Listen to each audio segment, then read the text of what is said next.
नमस्कार, आप देख रहे हैं जनसेवक समाचार और मैं हूं पूजा।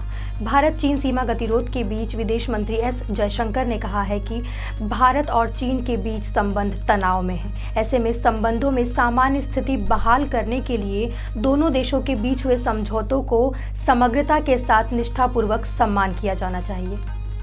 सरदार पटेल स्मारक व्याख्यान में बोलते हुए विदेश मंत्री ने कहा कि वास्तविक नियंत्रण रेखा पर यथास्थिति में परिवर्तन का कोई भी एक तरफा प्रयास अस्वीकार्य है।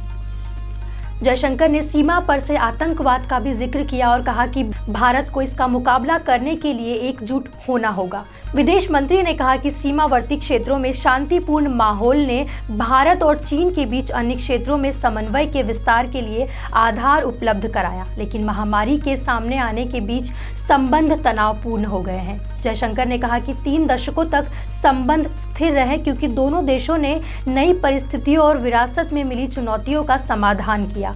भारत उभरती वैश्विक व्यवस्था के विभिन्न ध्रुवों को साथ लेते हुए अपने निकट पड़ोसी देशों पर अत्यधिक ध्यान देना जारी रखेगा। गौरतलब है कि भारत और चीन के बीच पिछले 5 महीने से भी अधिक समय में पूर्वी लद्दाख में सीमा पर गतिरोध बना हुआ है, जिससे संबंध तनावपूर्ण हो गए हैं।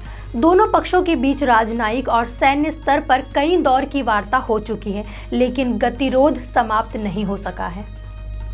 विदेश मंत्री एस जयशंकर विदेश नीति के जानकार हैं। यदि वे भारत और चीन के बीच रिश्ते को तनाव और गंभीर बता रहे हैं तो इस पर निश्चित ही ध्यान देने की ज़रूरत है। इस बुलेटिन में फिलहाल इतना ही। देश और दुनिया की बाकी खबरों के लिए देखते रहिए जनसेवक समाचार। धन्यवाद।